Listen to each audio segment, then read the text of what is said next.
Okay. So, hi everyone. Thank you for joining us today, and welcome to the 121st Stanford MedAI Group Exchange session. This week we have with us Sarah Volinsky from the Leiden University Medical Center in Netherlands, and she will be talking about her work on building HECTOR, a multimodal model for predicting recurrence of endometrial cancer. Sarah is a deep learning engineer with specific expertise in computational pathology. She is completing her PhD research in the Leiden University Medical Center, and she has been developing deep learning models using histology images, outcomes, genomic data, and specifically in the domain of endometrial cancer for predicting molecular alterations and outcomes. Sarah, thank you very much for joining us today. And before we start, do you have any preferences on how you would like to take questions? Do you want to take questions while you're talking about your work, or you just want to keep the questions towards the end of the talk? No, I think it's just nicer if people interrupt me if they have questions. Okay, awesome, great. So let's try to make this session as interactive as possible. And without further ado, let me hand it over to Sarah. Thank you, and thank you for the very nice introduction. I'm very happy to present to you what we've been working on, and I guess you may have seen it just published a few months ago in Nature Medicine. So as you said really well, we worked on HECTOR, which is a multimodal deep learning model to predict recurrence risk in endometrial cancer. So it was quite extensive paper. So for that presentation, I tried to break it down in a couple of sections, and I will guide you through with this agenda. So first, why did we even develop HECTOR? So we, as the title mentioned, we work on endometrial cancer, and as you may know or not, endometrial cancer is the most common gynecological cancer. To give you a reference, we have 400,000 cases a year worldwide. So a lot of women are being concerned by that cancer. When a woman is diagnosed with endometrial cancer, they would first go through surgery, right? That's their primary treatment. And then following the surgery, up to 20% will still develop distant recurrence, meaning that not only do you want to identify this subset of women, but you also want to treat them in the best way. At the moment, the way you would treat them, that would be by giving adjuvant chemotherapy. Why? Because it has been shown in the past to lower the risk of distant recurrence. But on the other hand, we know that adjuvant chemotherapy causes morbidity. So it's a trade-off. And as I mentioned again, you first need to identify those women. So in the clinic, how it would work? Well, the identification would be based on three main categories. Everything about histology, right? So we check tumor grade, we check histological subtype, and we also check what we call LVSI, which stands for lymphovascular space invasion. So that's the first bucket. Bucket number two is the tumor stage. So how much the tumor has spread in the uterus. And the third one is by assessing molecular class of endometrial cancer. So for this thing, we first do DNA sequencing to assess whether a patient has a poly mutation. And then we use immunohistochemistry to check whether the patient is mismatch repair-deficient or p53 abnormal. So we need to do all of this to then assess a risk profile to every single patient. And of course, by doing that, that comes with a lot of challenges. And the challenges are the following ones. There's a lot of variability between pathologists in assessing tumor grade and histological subtype. It's not that easy. Performing molecular testing is very costly and can be very long, right? The turnaround times can be very long. And on the top of that, something I haven't written down here, when you increase the number of variables to assess the risk of the patient, it's getting even more complex, right? Because we don't know how to combine all of those variables. So because of all of that, we have an unmet need in endometrial cancer, which can be easily translated to another cancer type. And the need that we have is that we really need to accurately identify patients with endometrial cancer at low and high risk of distant recurrence to then provide the best treatment. So that was the reason of developing HECTOR using deep learning. To develop HECTOR, we first looked at the data set we have. And that's the data set we have. So it's a very complex figure with a lot of numbers and different colors. But basically, a few things to keep in mind. We have retrospective clinical cohorts. This is TransportX study, MSC, Danish cohort, UMCG, and LUMC. And we have 3 randomized trials, PORTEC-3, PORTEC-2, PORTEC-1. And we also have TJ, which you know it's a publicly available data set. There's a different colors because some were kept for supervised training and testing, and some were kept for only external test set, meaning that the gray was actually taken out from supervised training. Because we trained towards distant recurrence, we had to remove patients that were stage 4. Why? Because they already have metastasis at diagnosis, so we don't want them. The second thing are the patients that were treated with chemotherapy, because it lowers and it changes the ground truth data, which is time to recurrence. So we also don't want that. And that's not a major problem here, and that's not a major bias in our data set. Why? Because the majority of patients with chemotherapy come from PORTEC-3, the entire second arm. And because it's randomized trials, then it's fine in terms of bias. We really minimized, I think. So from the pink area, we randomly split between 5-fold cross-validation and internal test set, 80%, 20%. Meaning that in the 5-fold cross-validation, we have 1,408 patients. We have a very long median follow-up time of almost 8 years. And we have quite a good number of events. 246 patients had distant recurrence. In the 20% held out internal test set, we have 353 patients, again, 8.4 median follow-up time, so quite long, and 62 events. Now, sorry, can I interrupt over 1 second? Of course. When you say that this many number of patient at distance recurrence, so what is the year of follow-up? Sorry, can you repeat the question? So what is your year of follow-up? Like how frequent the recurrence was that you follow up for 5 years, 10 years? Right, yes. So most of the women have distant recurrence within the first 5 years. Okay. Usually it happens around, usually the latest is 5 years, usually around 3 years. We have, because it always happens, it's not always black and white in cancer research, we have patients that had distant recurrence after 10 years in our data set.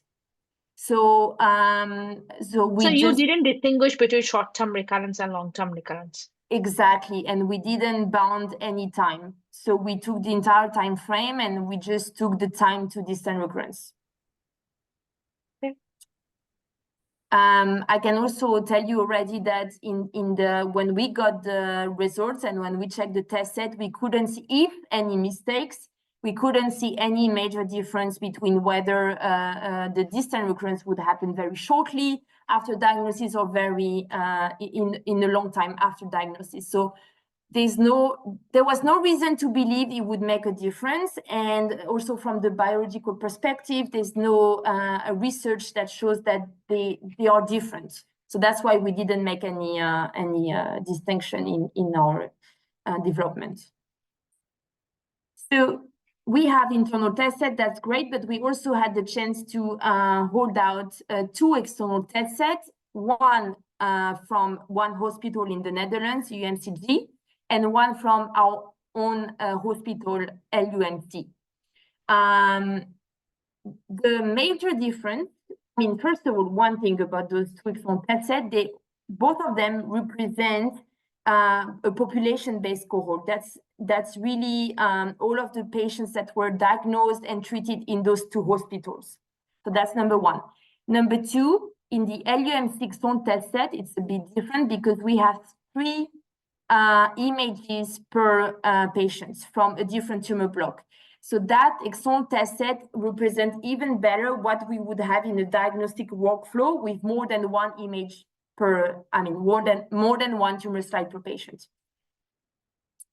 Okay, so having said that, we can move on to the development of HECTOR.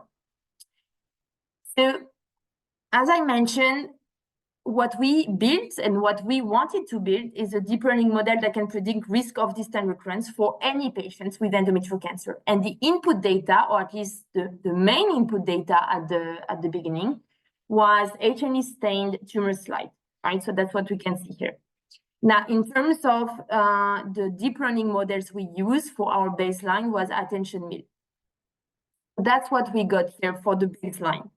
With that baseline, and that's what I'm calling unimodal because we only use the H&E-stained tumor slide, we got a C-index on 5-fold cross-validation of 77.5%. I don't know if you are comfortable with the C-index, but that's a metric that measures how well patients are ranked between the predicted time, the predicted risk, and the true time to event. So basically 50% is random and 100% is perfect. So we got 77.5%. And from that point, we felt, okay, let's try to improve our baseline. That's what we all do in developing a deep learning model. So something I do not show on that slide. So, Sarah, sorry, I have another question. So when you say like C-index, you are measuring for indefinite time or you are measuring for only 5 years? No, indefinite time. Okay. And Yeah. what is your gap? Like it's yearly or monthly or? Oh, yeah, the unit of the time you're saying. Yeah. It's it's monthly. Okay. Yeah. Okay. So you have actually a risk score for every month then? Yeah. Okay. Though, yes, however, the way because, okay, something like a very deep learning specificity, because we use attention mean and the batch size is of 1, it's better and it trains better if you turn your continuous time into categories. So we cut our time into 3 categories based on the distribution of events. So in fact, we technically predict the risk for 4 time frame. The first one goes up to 0.8 years, something like that. The second one, I forgot exactly the time, it's written in the paper. But we have we predict the risk for those 4 time windows. And the last one, of course, is infinite. There's no boundaries. Okay, so from that baseline, we tried a lot and we reported that in the manuscript, but I'm not showing this on that slide. We tried a lot to go for more complex architectures and deeper neural networks like transformers and graph neural networks to also add spatial context of all of the patches. But none of them were outperforming attention mean. That's what we found out. So from that point, we said, okay, what can we do from now to improve the C-index? And since we could not improve it from the angle of the deep learning architecture, we said, okay, maybe we can improve it from the input. And we go back, therefore, to what we know in endometrial cancer. And what we know in endometrial cancer is that beyond the tumor slide and the histology and tumor grade, there is the molecular class that has a very strong prognostic value. So our idea was, okay, let's use the molecular class because we have it for the patients. We have that luxury. Now, what is the problem if you start using the true molecular class as an input data on the top of the H&E-stained slide to predict risk of distant recurrence? It's totally fine to do that. But if you do so, then you would ask any person or any clinic using HECTOR to have the true molecular class. Therefore, you do not answer and you do not overcome the challenges that you have for endometrial cancer because there's still cost and turnaround times involved in performing the molecular class. So we said, okay, it's a good idea, but that's not what we want to do.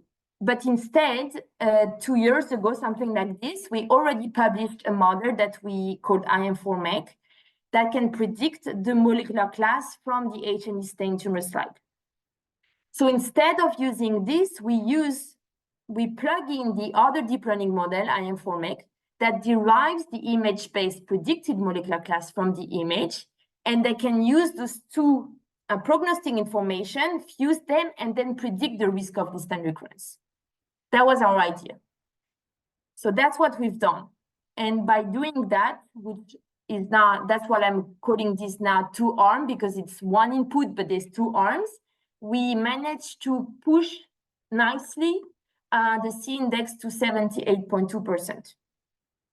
So that was nice, especially because you can keep in mind that we do not ask much more, right? It's still one H&E tumor slide. It's just that we made the deep learning model inside a bit more complex, and we pushed the C-index. So that was nice to see, and we took it from here. Sarah, can I ask a question here? Yes. So you mentioned this IM4M EC was a model that you guys had already developed. So it's a pre-trained branch that you're adding, and then you're doing further fine-tuning on this, or is like an end-to-end learning, or this branch is just like pre-trained and not changed? So as compared to the, let me go back. Yeah, as compared to the publications. So first of all, IM4MEC is fully frozen, right? It just predicts the image based from the H&E slide. The only thing that we've done for that specific study is that we retrained on the same split to make sure there were no leakage in patients, right? Because of course, for the first paper, it was a different purpose or different task. So the split was different. Now the split is, for HECTOR, the split is different because we tried to predict risk of distant recurrence. So we made sure that there were no overlap in patients. So we retrained it, but that's it. That's the only thing we've done. Okay, thank you. And also, as compared to the Lancet Digital Health publication, we improved the patch extraction, like the embeddings we get from the patches. We went from something more state-of-the-art. So we retrained IM4MEC on the new embeddings from the patches. So that was also another thing why we retrained IM4MEC. And I think we have one question from the audience as well. Oh, yeah. Did you set it up as a regression task or classification? For the risk of distant recurrence? Yes, I believe so. Classification, therefore. Okay. So it's a survival task. So the loss is the survival loss, but it's, sorry, I lost the term. It's the survival loss that is made for categorical window timeframes. Okay, and I think So it's the not follow-up question. Yeah. Is it a 3-class classification problem? So again, following what I just said, it's a survival task, but we categorize the times into 4 categories, into 4 bins, right? Okay. But so it's just about the training. At the end of the day, you get a risk for the full time. It's just for training. It's just for training. Okay, thank you. Well, I have thank you. So I have one more question. So if this is a classification, this is not a regression because you're not predicting the recurrence time. You are instead predicting the bins there. That's what I understand from what you said, right? So we predict the hazard probabilities or the event-free probabilities for every bin. Yeah. So okay. Yeah. Second question is that you've shown the results for 5-fold cross-validation. Now, this is for the training and validation result, the concordance index that you're showing, and this is not for the held out test set, right? Yeah, it's not yet for the held out test set. I will show it afterwards. Oh, right. Okay. So we developed and we optimized on cross-validation. Once this was the best we got, it was retrained on the entire training set blindly, and then we applied on internal and external test set. Oh, that's fine. Thank you. Sure. So Yeah, that's where I was. Two-arm version, a better C-index. And then I will keep saying what I'm saying, which was it was nice, but we wanted to get something even better, like a higher C-index on cross-validation. And we felt, okay, there's a third variable that we know has prognostic value in endometrial cancer, and that we know is a non-visual information. And that variable is the stage, right? So the information of whether the tumor has spread already to the cervix or the ovaries or even outside, you cannot see it on the section of the uterus. You don't see that, but that's a very strong prognostic value. So, and we have that following the surgery anyway. It's part of the diagnostic pipeline. So we felt, okay, let's use it as well. It's very, very important. And by using the stage as well on the top of the image, therefore, we got the final pipeline that we call HECTOR, which is now multimodal, and we improved the index to 79.5%. Now, something I would tell you already, and we explain in the paper, the way we fuse those three information now, and especially the stage, which is categorical and therefore a bit poor in terms of how much information that a variable has. We use embedding layers to transform the category into continuous embeddings, and therefore it was working way better because the embedding we got from the image is very huge. So by doing this and fusing them together, it was working much better. So when you say like you included the stage, it was the stage at the time of the pathology slides was collected, because your time is kind of indefinite, right? Like, so what is the, when you actually collected the stage information? It's the stage diagnosis, right? So when the woman is diagnosed with endometrial cancer, they go through surgery, and with the surgery, they assess stage and cut a section. So your staging and the H&E slide collection was more or less at the same time. Yeah, exactly. Okay. I'm kind of confused here because if you're already feeding the histopathology slides, why do you think that you need staging separately? So the stage in endometrial cancer tells you whether the tumor spread. So the tumor starts in the uterus, right? And that's what. No, I understand that. Yeah, I understand that. But do you think that you are only categorizing the, like, feeding the stage only because you want to distinguish between the distance recurrence versus local recurrence, because you're not feeding any distance recurrence patient like stage 4 patient anyways, right? Yeah, we don't have the stage 4, which is already distant recurrence. But right. the fact that the tumor spread already to the ovaries, for instance, it's a very strong information, and very likely that, you know, it may spread even further. So that's why it gives a lot of prognostic value into predicting distant recurrence. So do you have a model that is only using the stage and the mutation information without the H&E slide, and what is the model performance? So using only stage? Yeah, only stage and the other, like you are using the grade, right? The stage and the grade. You mean with the Cox? Yeah, probably with the Cox. Why not? Yeah. Yeah. So I mean, we've never done only stage, but I know that using only stage is not strong enough. But you don't have the performance here, right? I was just curious that if you have the performance of the stage and the grade separately without H&E slides. Yes, I have it here. Okay. That's here. Okay. So if you therefore focus on the below HECTOR, I'm not gonna explain the Cox above. So below HECTOR, the Cox one would be, as you mentioned, stage. So same as HECTOR, but then the grade and the histological subtype and LVSI to replace the image. So if you use the Cox, there you have a C-index of 72.3. So it's way less strong. Does that answer your question? Yeah, that's right. Yeah, okay. Yeah. And then if you also wonder, because again, in HECTOR, we do not use the true molecular class, but out of curiosity, we also check the Cox by adding the true molecular class to see whether perhaps it would be better. And the answer is no. HECTOR outperforms by far a COX that would get the true molecular class, whereas HECTOR, again, technically speaking, does not need the true molecular class, right? We use a proxy.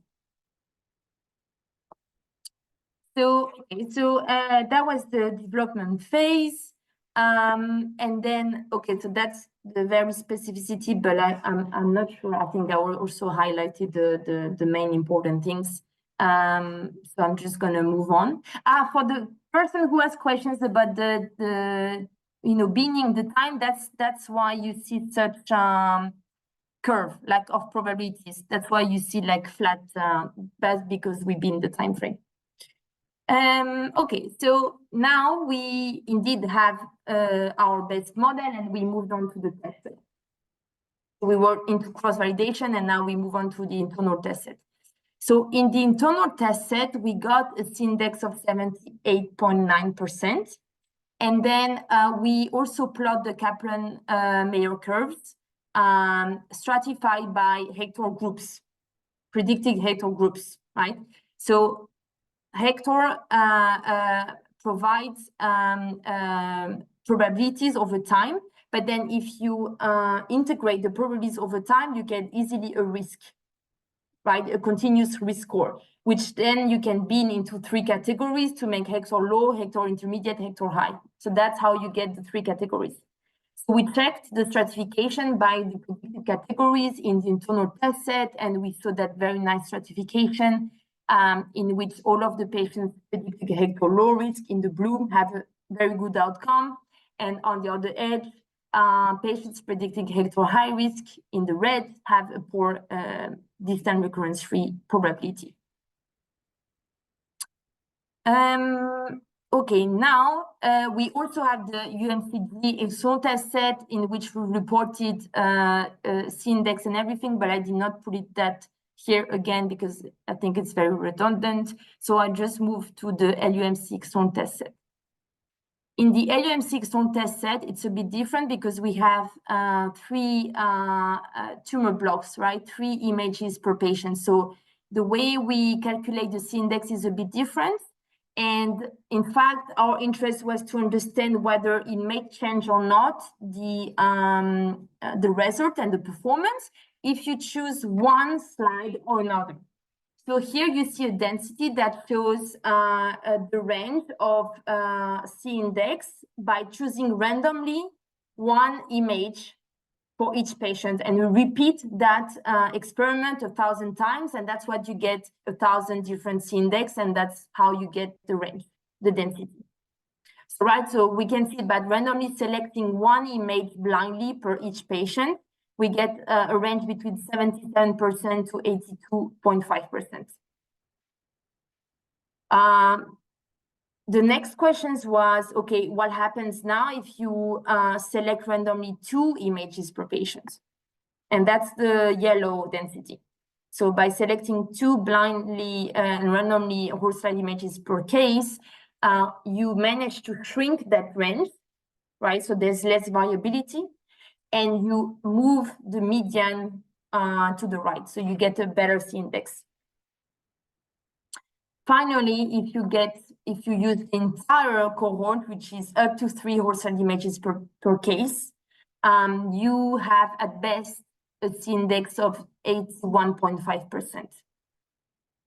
Right, so I think the conclusion we made from that experiment is that, let's say you do not know how to select your image, you do not know which one would be better than another one. I think the best would be to feed them sequentially, and then you average the risk score. And HECTOR would correct if one looks like an outlier out of the 3. So I think that's the conclusion we can make.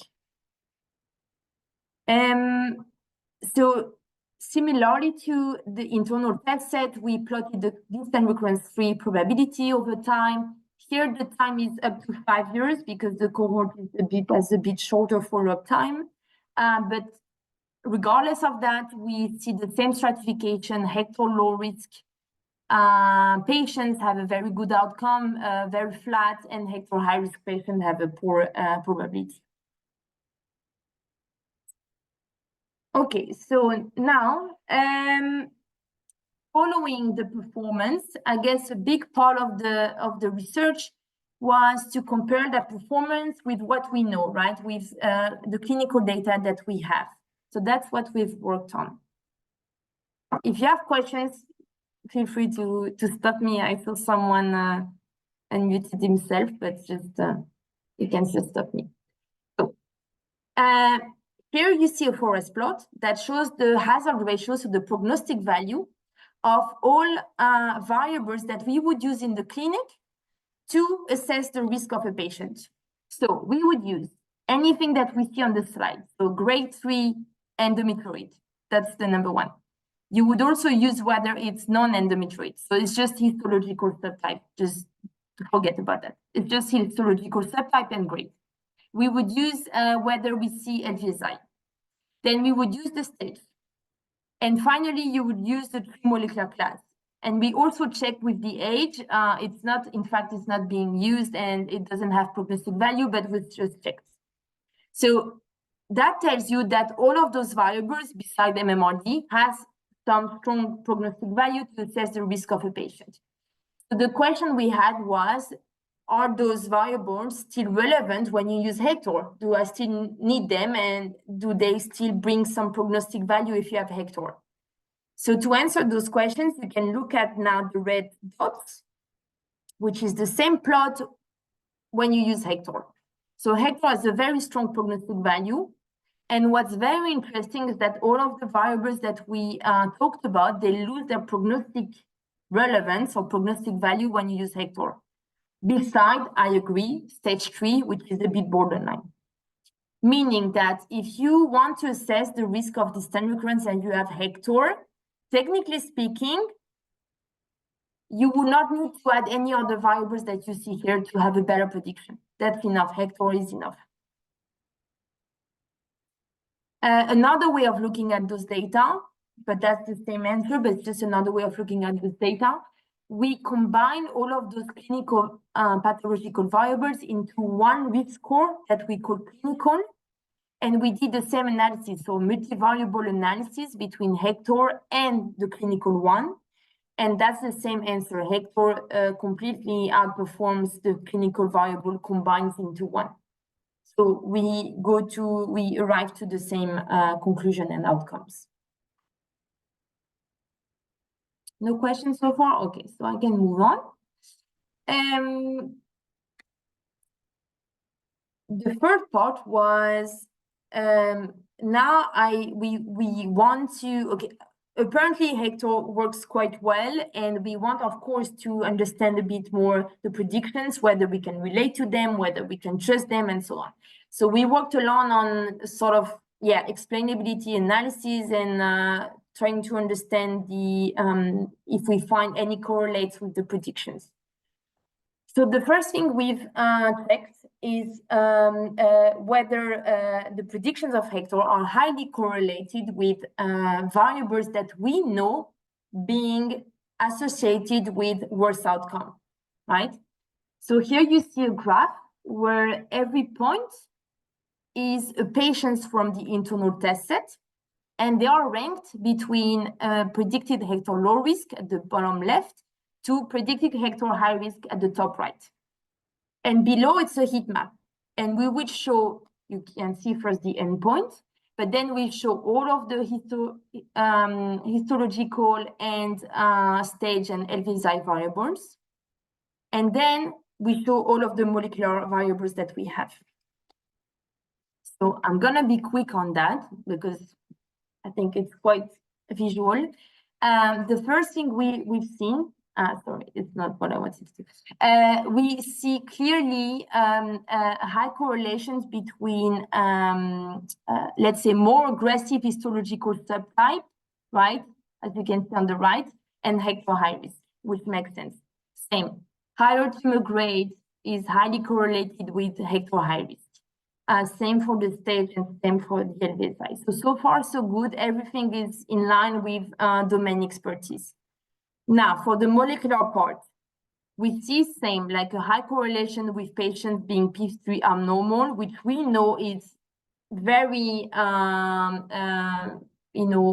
correlated with worse outcomes. So that also makes sense. And same for ER negativity and L1 CAM positivity. On the other end, patients with polymutations that we know tend to have a very good outcome are also positively correlated with HECTOR low risk. So there's a concordancy and alignment between domain expertise and the prediction of HECTOR, which is very reassuring. So far, we don't learn anything new, I agree, but that's reassuring on whether the predictions are random or whether there's something that makes sense. Following this, this is just correlation. This is not exactly how things or how modalities were used by HECTOR to predict high or predict low risk. So that's the second part of the analysis. On the left, you would see the contribution of the image-based molecular class, whereas on the right is the contribution of the stage. So if the dot is above 0, it means that this modality, so the fact that, for instance, here, all of the patients were image-based P3 abnormal, they were used to push the risk score up. And if the point is below 0, they were used to push the risk score down. So we see that there's a clear consensus on the way HECTOR has used image-based P3 abnormal, which makes sense because we know that when a patient has this mutation, it's usually correlated with worse outcome. So apparently, that analysis showed that HECTOR used correctly the modality and the information from that modality. Can we dig into how you computed whether or not this particular factor has pushed the score up or down? Did you do it by removing it from the model output, from the model input, and then computing the score? Yeah. I'm just a bit curious, how you got that information. Yeah, we did that by forcing the modality to be another value. So for instance, a patient was image-based P3 abnormal, and we fixed that value to another value. So for instance, image-based MMRD, and then we computed the difference in risk score. So if that difference, if that delta was positive or negative, that's how you see this graph. And that's exactly why you see that image-based NSMP is flat, because for that specific figure, we use that as a reference. Okay. Yeah, that makes sense. Thank you. Basically, the way you can read that figure is that, let's say I'm a patient and I'm image-based NSMP. If I happened to be image-based P3 abnormal, I would have had my risk score up, pushed up. That's the way you can read the data, which makes sense. And on the right, that's the exact same thing. We took stage 2 as the reference, and then you forced to be stage 1 or stage 3. So here we can see that when you were stage 3, which is the dark blue, it's above 0, so that pushed the risk score up. And when you were stage 1, which is the gray, it pushed the risk score down, which makes sense. Lower stage, less risk, and higher stage, more risk. And lastly, we did the same for the image. Now, the image is a bit different, the analysis, because we use another technique. We use integrated gradients that you may know of. Let me move this.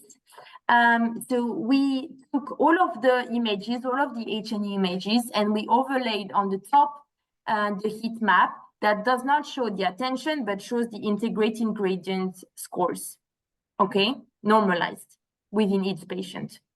So, but that's the same idea. If the region is very blue, then we know that that specific patch pushed the risk score down. If that region or patch was red, it pushed the risk score up, right?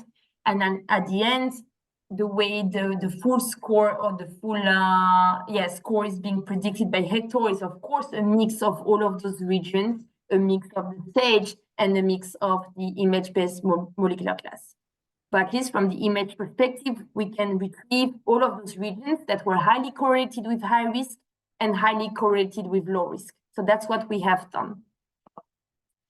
And by doing so on all of the images and then stratify by the three groups, HECTOR high risk, intermediate, or low risk, we could make patterns of morphological correlates or of high risk. So that's what we have done. It was done visually by our expert gynecopathologist. And the four main patterns that we have observed were hobnailing, LVSI, solid growth nuclear atypia. Those are completely in line with what we know. And the fourth one was plastic stromal reaction, which was for endometrial cancer, not yet research or not yet associated with worse outcome. So that was nice also to see, because potentially it can lead to other interesting research.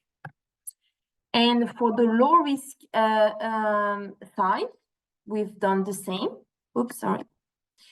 And we have found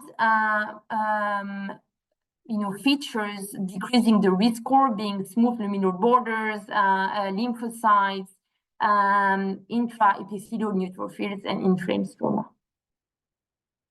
So that was reassuring, but also nice to see potentially novel findings. Okay. And okay, sorry, I'm messing up my transitions, but that's fine.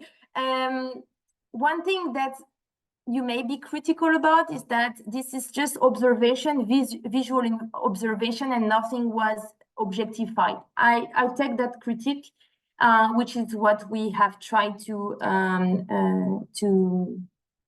do and to overcome in the next slide. So we took all of that regions and we ran HOVERNet to get the quantity of inflammatory cell. We also got the quantity of mitotic figures with the deep learning model that we have, and then the area of tumor nuclei. So this figure shows exactly what we have explained in the previous slides. I'm not going to spend 10 minutes on it, but we really try to objectify the morphological patterns that we have seen. With deep learning models that we have, we could not do all of them because we didn't have, all of them being trained for this task. Okay, so far I would say that we are a bit in a circle because we have found things that we know mostly, a bit novel, but not very far. So our next step was, I want to learn something I don't know about. I want to learn more the biology. So for that specific question, we use TCGA, which has tons of omics data. And we first looked at the frequency of mutations within each group. And we took only the top 20 most frequent genes in endometrial cancer. And we've done that because we felt perhaps there is some phenotypes that HECTOR has picked to predict in certain group. If not, then maybe something is also targetable treatment-wise. So it's just two angles of looking at those data. So you can pick your favorite gene, but I also circled some that were interesting. So circled in blue were the one where there's a correlation between that specific mutated genes and the HECTOR low risk group, and the red is correlated with HECTOR high risk. So for instance, right, in the HECTOR high risk, we find again TP3, which is completely, which makes sense because we knew about P3 abnormal already, but there's also PPP2R1A, and in the HECTOR low risk, we found beta-catenin, KRAS, P10, and the others. So now we've done the same analysis, but from the angle of immune cell subtypes, right? And we again looked at the correlations with either HECTOR high risk or HECTOR low risk. So if you see the coefficient, which is the coefficient of the linear regression on the left, is positively correlated with low risk, and on the right, positively correlated with high risk, right? So I again circled what was interesting, and what's being positively correlated with HECTOR low risk, we found T-cell CD8, regulatory cells or follicular helper or NK cells activated. And then, curiosity, is this something, these informations, but immune cell coefficients or this genetic oncogenic mutations, is this something you could derive from your input data, or is it extra information that you needed to have about your patients to be able to do this analysis? So we got that information from TCGA data, right, which report the mutated genes and the immune cell subsets. No, I'm thinking like, what about like widespread application? Like if you go outside of your data set, right, everyone would need to have the modalities you're providing as input. All of this information can be derived from there, or this needs to be additional if somebody wants to do this analysis on their own data set. You mean to get this type of data? For example, these genetic mutations. You would need some extra testing on your patients to get this information, right? Yeah. So again, so the idea of this analysis was just to see whether we can find correlations that we don't know about to understand better the biology using the prediction of HECTOR. So we just run the predictions on all of the images from TCGA, and we correlated the predicted risk score with mutated genes from the TCGA database, right? It's not data that we derive from the prediction, it's just correlation. Okay, thank you very much. We have a question from the audience. So this would be interpreted as NK cell activation, and is it related to low recurrence risk or the other way? Yeah, in blue, indeed, it's if I understand correctly your question, it means that it's positively correlated with a better outcome, therefore. So lower risk, so better outcome. Okay, thank you. Hopefully that's the question. Which, as far as I know, is also pretty much in line with the domain expertise.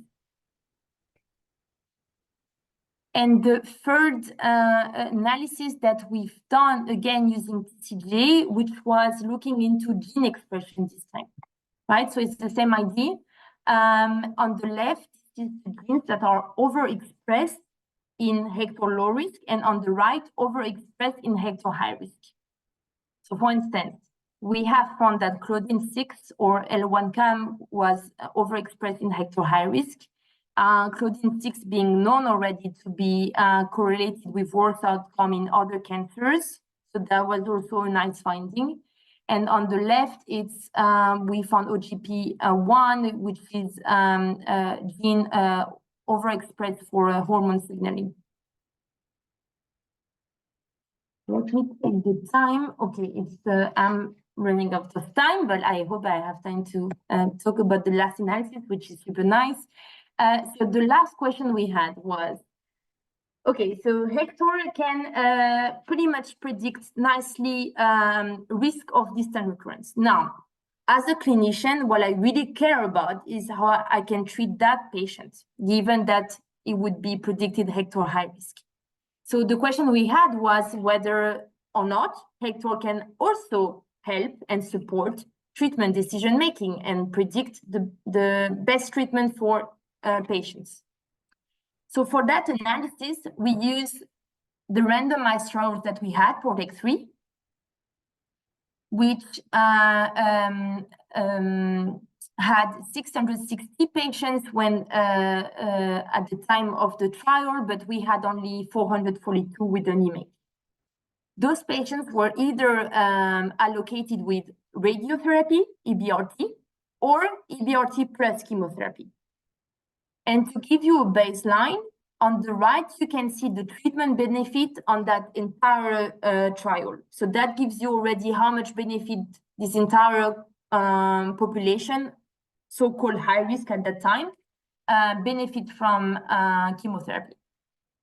So what we've done is that we all of those patients, we got the slide, of course, we got the stage, and we used HECTOR and predicted the risk on all of those patients. Given that we predicted the risk on all of those patients, we could stratify by the 3 groups, HECTOR low to HECTOR high, but also stratify by the treatment given. And that's what you can see here.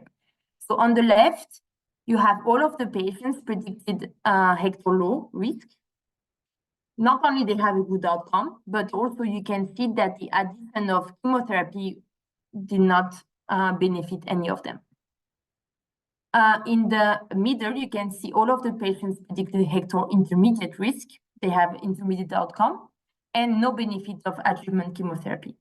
Now, what's interesting is that on the right, all of the patients predicted HECTOR high risk significantly benefited from adjuvant chemotherapy on the top of radiotherapy, right? You can see that the darker line is much higher than the pink one. And why is it so interesting as a result? It's so interesting because it appears that HECTOR, the treatment benefit prediction, outperforms the biomarkers that we would rely on at the moment in the clinic. And that's what you can see at the bottom. So at the moment you assess a high risk or to provide, and therefore to provide chemotherapy, you would either rely on serous histology, FIGO stage 3 or P3 abnormal, or combination of those. But none of them outperforms the treatment benefit that we can see in HECTOR high risk. So potentially HECTOR can also support treatment decision making. Okay, now we can conclude very quickly. So the conclusion that we can make is that HECTOR accurately predicted distant recurrence risk, but also outperforms standard clinical risk factors. We have found known, but also novel correlates of distant recurrence. Of course, we need prospective validation in large cohort and different ethnicity. That's a given, and that's very important. And then the way we would see HECTOR being used in the clinic is to really triage patients at low and high risk of distant recurrence, to then subsequently allocate systemic therapy treatment. So I want to acknowledge all of the people that have worked on that project across different departments, but also in Switzerland.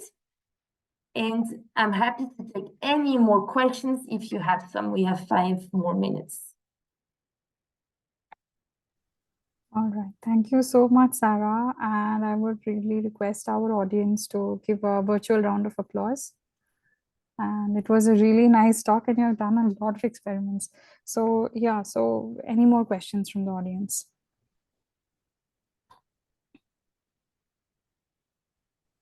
I have one. What, Ramon? Yeah. So when you were discussing the model architecture, when you were saying that you're using another model that does the genetic status mutation prediction, did you look into maybe approaching it from like a multitask learning approach where the same network has multiple different outputs? Or it's a very good question, and we did. We also reported in the manuscript that we tried, and it was not giving a better C-index. We also reported in the supplements the C-index that I would give if you do multitasking. Great, thank you. So I wish it was working, but it did not. So we went for that solution. I have one more question, Sarah. Great work. It's good to see like it can correlate with clinical factors. And I think that's kind of from the previous question that I was asking. And I'm just trying to understand, do you think if there is any selection bias in your cohort? Because, I mean, is this genetic information almost always available for patients, or are these like a specific subset of patients who have this information available, and because of that there is any selection bias in your cohort. You also mentioned a pretty sizably high recurrence rate. So is it also common for endometrial cancer, or is it just like, okay, these patients are somehow already high risk that they're making up the whole cohort? Yeah. So we have very different. So we have many cohorts, and with very different selection criteria from each cohort.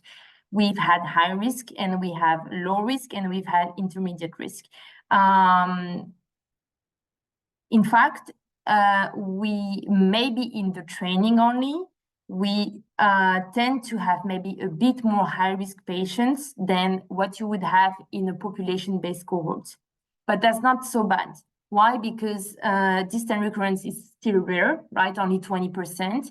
So if you train on such a rare event that you have no events at all, then you don't train that. I mean, there's not much you can train upon. So it's not that bad. What mattered is that you have external cohorts that represent population-based, because then it's really not biased, and you can check how it would work in sort of reality. And we got very good performance in those two external cohorts, which were population-based. Now, in terms of selection bias, we may or may not, to be honest, you need to check. We will need to check with regard to perhaps ethnicity, because we train on mainly, I mean, the cohort that we got were from Europe, so it's not the same population as in Asia or other area in the world. So that's something we would need to check, for instance, whether the performance would drop. It doesn't mean that it would drop, right? It's not always happening.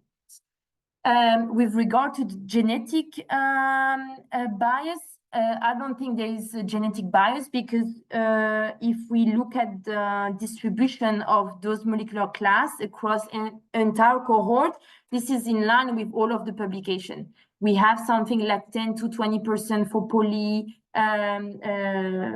Yeah, so it's pretty much in line with what you would get. So no, I don't think so. Okay, thank you very much for explaining that. Okay, so any more questions? All right, if not, I would again request our audience to give another round of virtual applause. And with that, we can thank you, Sarah. A really nice talk. Yes, and yeah, with that, we would like to end our session today. Thank you, everybody, for joining. Thank you. Bye.